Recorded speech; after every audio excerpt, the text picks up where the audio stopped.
Welcome back to Let's Talk Autism with Shannon and Nancy. Our very special guest here in the studio with us is Lydia Nibley. Thank you so much for being here. Thank you. It's great to be here. It's a delight to have you here. I want you to tell our audience at home about Fearless Journey. Fearless Journey is a documentary film that we are going to set in the most interesting, remote, and populated, exciting places in the world, as much as we can fund and film, to go on a fearless journey with Chris Farrell, who is an amazing young man on the autism spectrum who was told he was going to be institutionalized as a child.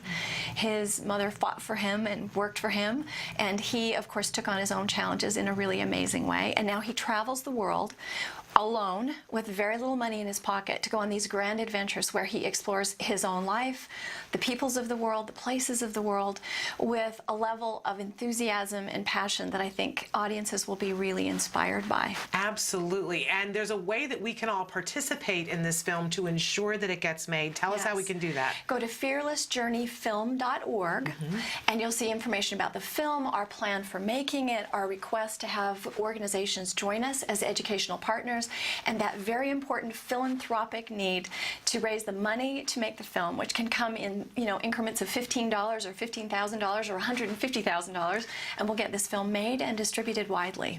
Yes, you can participate, and we can't say that enough. You at home can participate and ensure that this film that is full of hope gets finished and made, and that really is at the key to all of this. You know that films don't get made in the way that they used to, and it really is something, it's exciting time in filmmaking that you and I can participate. Through a small donation, through a big donation, you can help to have this story be told. And I also want to tell you that Chris is here with us today, and he's going to be in with us in just a few minutes to talk with us as well. So if you have questions for him, stay tuned, because he's going to be with us. But Lydia, what an exciting story. I mean, even how you came into this picture, because this wasn't the film that you were looking to make, but this sort of unfolded for you. It did, and I'm just so inspired by, we all have a sense of what our limits are. We all have a sense of what our comfort zone is. And truly in life, the best stuff happens out of our comfort zone. And yet we kind of hold on to it as if it's going to give us comfort, and it really doesn't. So stepping out, stepping beyond is such an inspiring idea, and I love that we can see in what Chris takes on, even in this next incarnation of his life. I mean, he was told he was going to be institutionalized. He has this amazing life, but we're going to also show in this film what he's working on now, because it's not okay to be complacent and kind of stay where we are. He's pushing beyond the barriers that he has in his own life now as a young man to, learn how to fall in love, learn how to take his life to the next level. He wants to be a public speaker. He wants to be an advocate in a powerful way. And so a part of what we'll track in the film is these journeys that he takes and how he connects with people and what he makes possible, but also his own continuing journey with his own development as a young man. Yeah, well, and one of the things that you said while we were watching the trailer, and you kind of said it very quietly, but you said, can you imagine all the young kids who will watch him and be inspired? Yeah. And that's really what I want for all of you to take to heart, that think about all the different times that you've needed an inspiration, and to see that somebody else could do something that you thought was impossible to get you into movement. And I know I'm always looking for role models for my son to say, look what you can do. And pointing to, people like James Durbin on American Idol and saying, he has autism. And look at this person, they have autism. So that he gets a sense of this means differently abled. And I think anyone in any part of that spectrum of autism, or the way we view our own lives, can look at where we are, where we'd like to be, and see what we can do, acting in community with our family, with those who support us and coach us and love us, to get out of our comfort zone and make something new possible. Absolutely. It's really remarkable. And so, and if they go to, say again, tell them. fearlessjourneyfilm.org. And there are lots of different tabs there that I want to encourage you all to click on, but I love the plan that you lay it out very succinctly about here's what the money will be used for, and it all culminates with an event that's going to happen next summer, which I got to say, like, Cross fingers. I really, it's something so exciting. Tell them what it is that you want to do, what you want to film next summer with Chris. Well, we have to have these bold visions, right? Yes. And if we end up scaling back, we'll scale back. But I hope we don't have to. I hope the community bands together to help us make this possible, because one of the first simple things we need to do is get Chris a decent camera so that he goes on his adventures without our full film crew. He can capture more of what's going on in his world. That's immediate. We're also going to film him here in Los Angeles, where he lives, and show his life and his growing up years and the ongoing relationship he has with the local high school, which is really inspiring. I can't wait to show you sample footage as soon as we shoot it. Okay. And then the grand adventures begin, because I would really like to get him to Barcelona in June for the Night of Fire, which is this amazing, crazy, beautiful event where the whole city basically lights up on fire. I don't want to spoil the surprise. If people who've been there understand it, it's just the wildest, most wonderful thing. And Chris has a great capacity to be with people. Yeah. And so I want to show that in this big, noisy, raucous, up all night thing in Barcelona, where he's just exploring and talking to people and being Chris. It's going to be great. And then his big dream is to go to Antarctica. It's the last continent for him. And there are other places that we could take him if we don't raise enough money to get him to Antarctica, but I would really like to show the contrast of that contemplative, quiet, the rigors of travel are something he understands. He's really good at kind of throwing himself bravely at things, and I would really like to get him to Antarctica and then film what happens as he makes that exploration. It's kind of the fire and the ice. The two ends of that spectrum. It's very. I get chills thinking about it. I think this is a great project, and I think that we all need to band together to make sure that this story gets told, because these are footsteps that our children can walk in, you guys. I'm going to get emotional about it.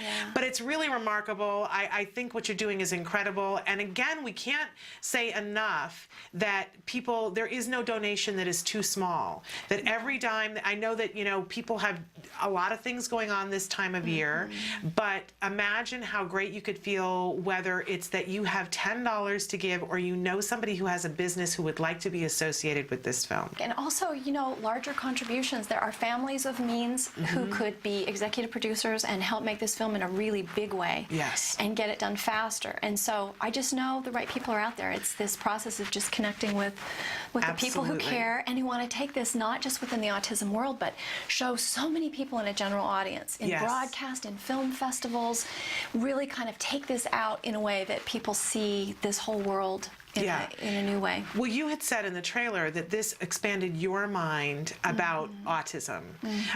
It expands my mind about autism. It gets me excited about thinking about my son as a world traveler.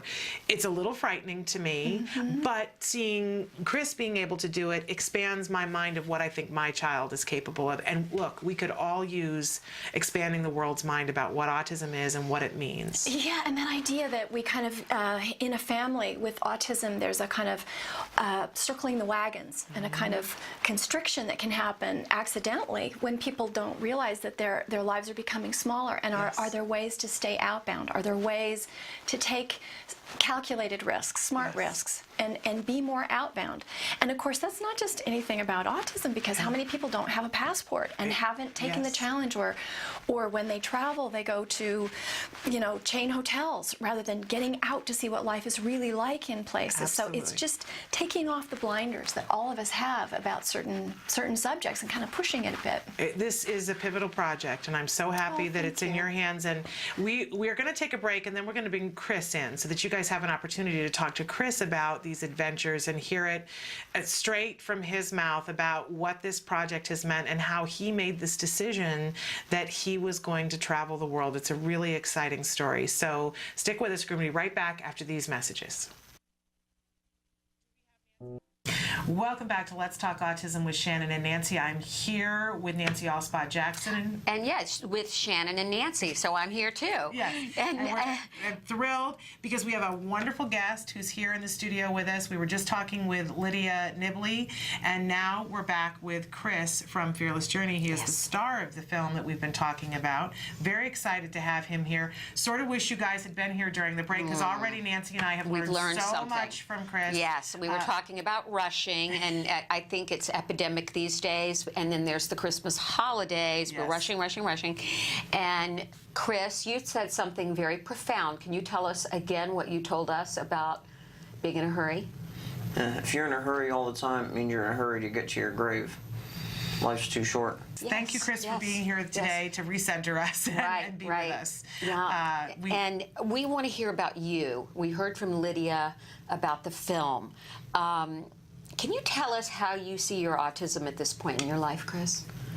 I see that it's a lot more understood than it used to be. Like, even 10 years ago, autism wasn't very understood. And, I mean, nowadays, people are less likely to try and take away what I love. People realize that I love travel and that I have this deep passion for the world. And, 10 or 15 years ago, everyone would have just tried to take that away from me. So you feel like the world has become more accepting of individuals with autism spectrum disorders? Yeah, there's a lot of improvement. There's a lot of room for improvement, but there has been a lot of improvement. Okay. I find that so exciting. And you were saying before that even as a child, everywhere you went, you carried an atlas under your arm, and that you were always interested in geography. And we heard a little bit from the trailer about the moment at which you decided that you wanted to go and travel. What really was the tipping point for you of why you decided to make it happen, even with only a little bit of money?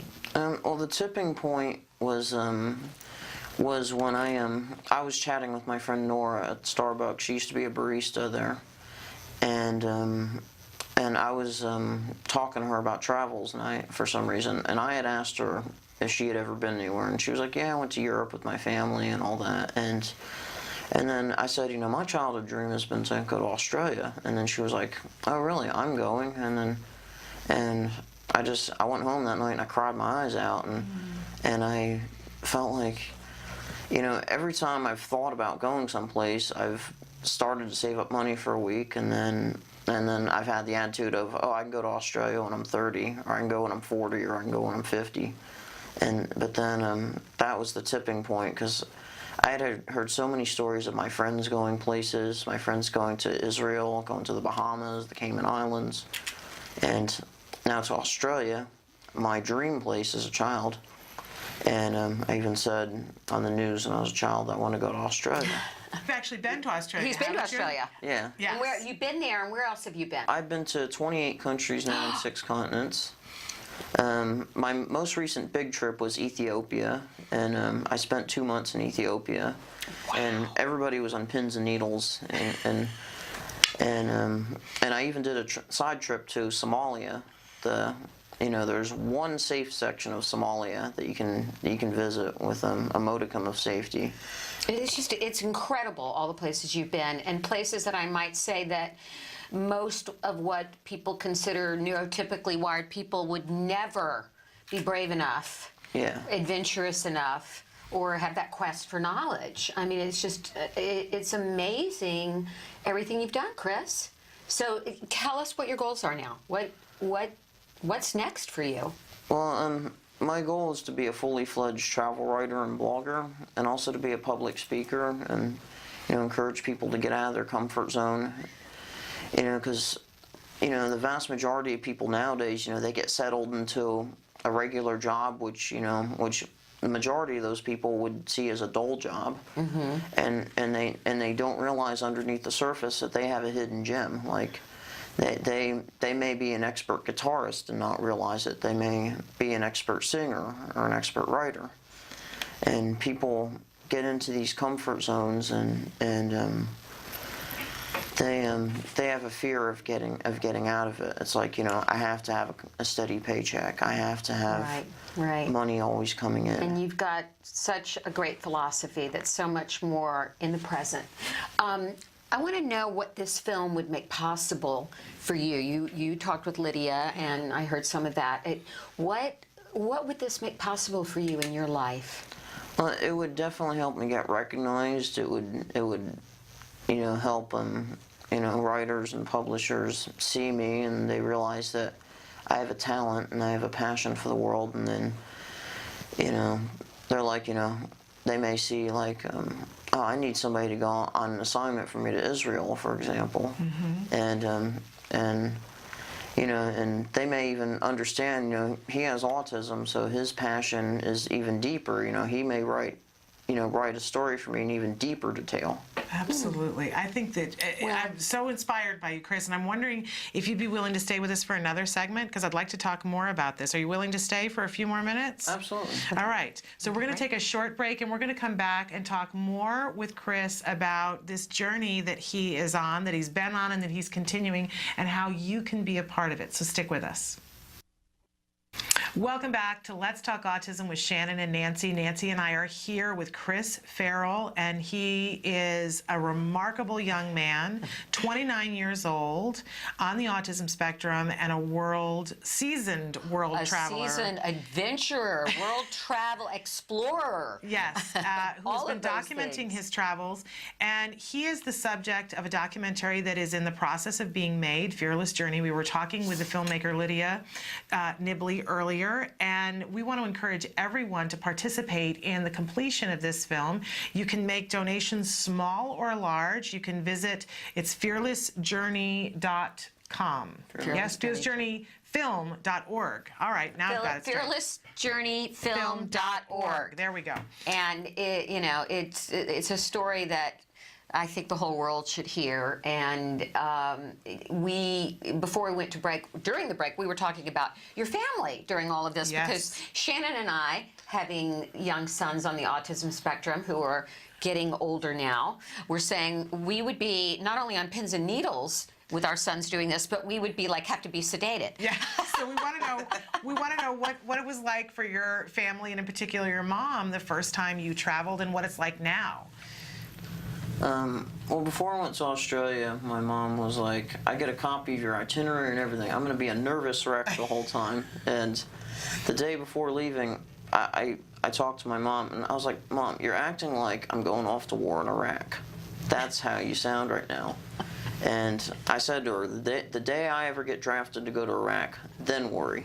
Okay. And so then my family got more used to it, and I mean, at first I would go to easy places like Australia and New Zealand, and then I went to Iceland, where my mom had spent some time with her Catholic school. And then I started to go to more daring places like Costa Rica and Cuba and Mexico and Peru. But even you call Australia easy, but that's a really long plane ride. I'm assuming that you had been on planes before and been in airports before and been on subways and things, or no? Yeah, I flew a lot when I was a child. You know, Okay, with your family. Yeah, and so I was always used to flying, and I find the feeling of being in the air really peaceful, and I feel like, you know, there's always things to do on planes, like going from nonstop from LA to Sydney is a 14-hour flight, and you know, I make friends while flying. I can read, I can play my Nintendo, a lot of flights even have internet nowadays. They do. Absolutely. Yeah. So you don't mind that part of it. It's interesting because my son's going through, he used to love to fly, and he's 12 now, and now he doesn't want to go on long flights. He'll always say, Mom, how long is that? I don't want to go on it. So it's gotten to be sort of something he doesn't want anymore. Well, and I get car sick on a stationary bicycle, so for me, flying is, you know, I've never been to Australia, partially because the flight is so long, it scares me. So to me, you know, I think Australia sounds difficult. So when you say, oh, that's an easy one, that's fascinating to me. But we wanted to talk a little bit with you about your childhood, and you know, you talk about how easy it is for you to make friends, and a lot of times for people on the autism spectrum, that can be overwhelming in and of itself.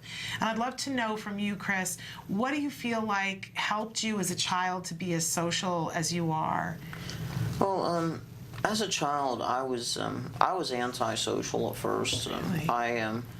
I had a preference for being alone, and you know, I would rather play Nintendo rather than go out and play basketball with other kids, and partially because I got bullied a lot, and then you know, it wasn't until I saw my sister like always going to birthday parties and always being invited to things that I was like, you know, hey, I want to do that. You know, I want to go to a birthday party, and then I would try to make friends, and it was difficult. You know, I got bullied a lot, I got teased a lot, I got called names, and and some days I would just go home from school crying because of how much I got bullied, and I would do anything in my power to not go to school. I'd hide my shoes, I'd pretend to be sick or whatever, and it wasn't until I was all over the news and everything that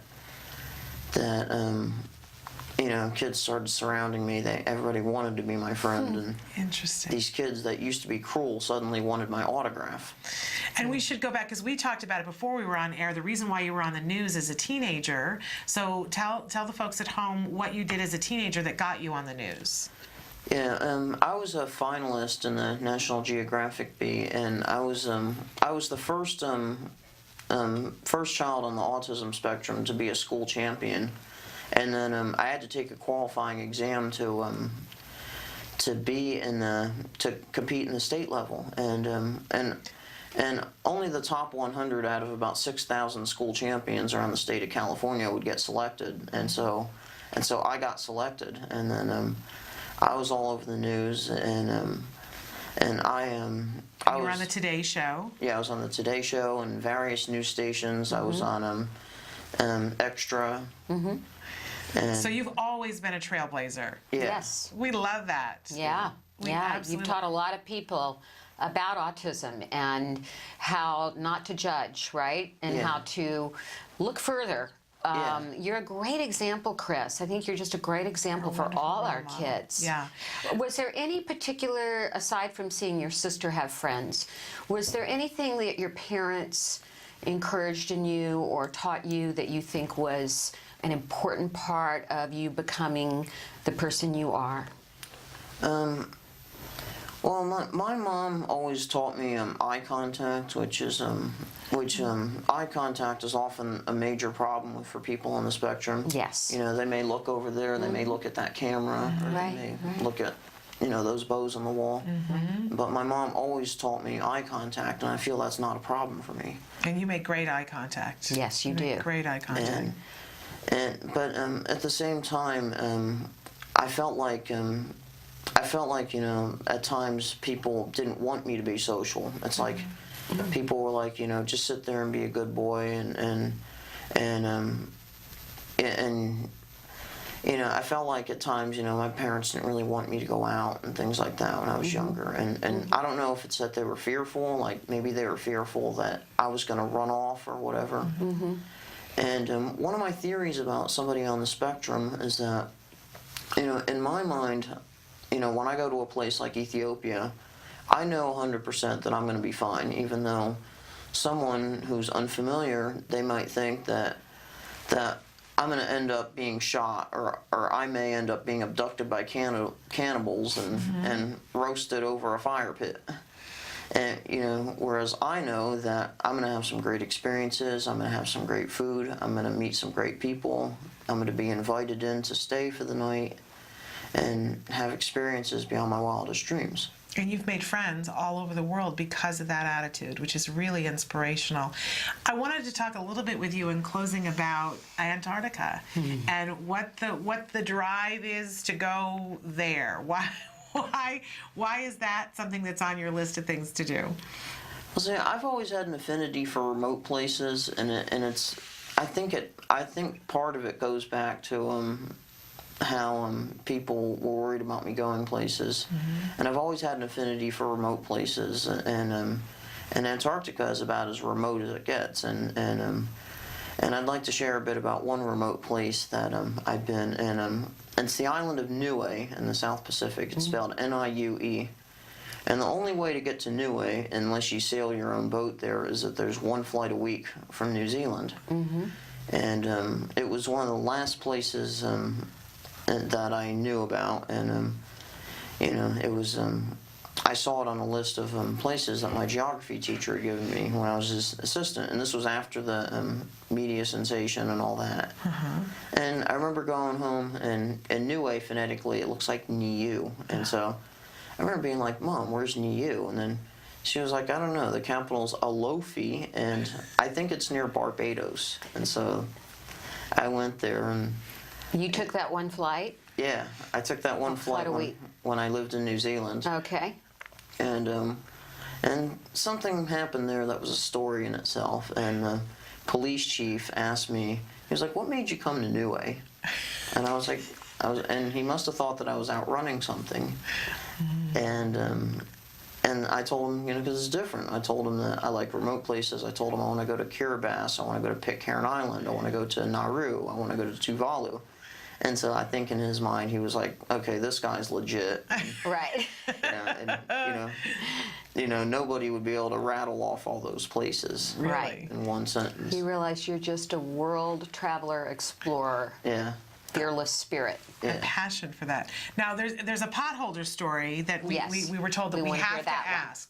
So what is the potholder story? The potholder, it's a red potholder in the shape of Texas that my mom gave me when I was about 2 or 3.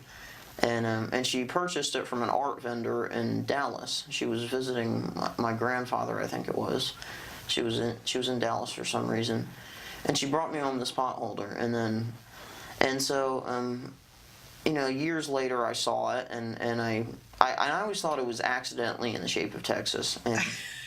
And my dad said, "No, you always carried around Texas and Mr. Pig," which Mr. Pig was a blue and white pig that my grandmother had made me.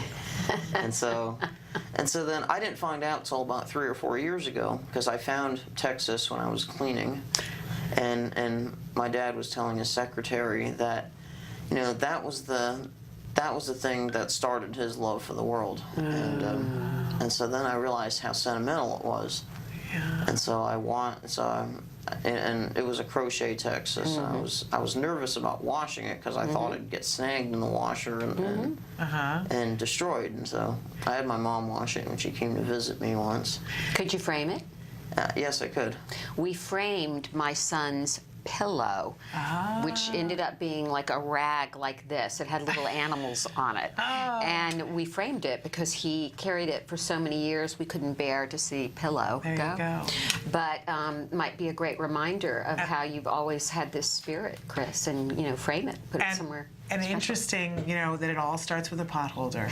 You never know, moms that's and right. dads and grandmas. and granddads and brothers and sisters and people, where these things will lead you That's in life. right. It's a mystery to be lived.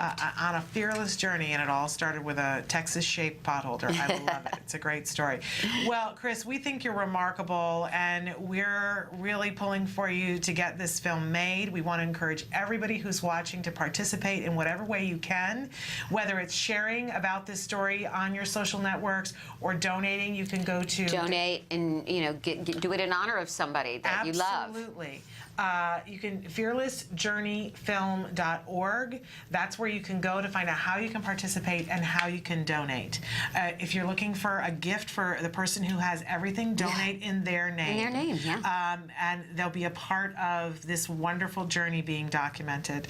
And we welcome you to come back and tell us as you We go on want these you to journeys. stay in touch with us, okay, and keep Absolutely. us informed about how you're doing Yeah. and all your adventures. Okay, great.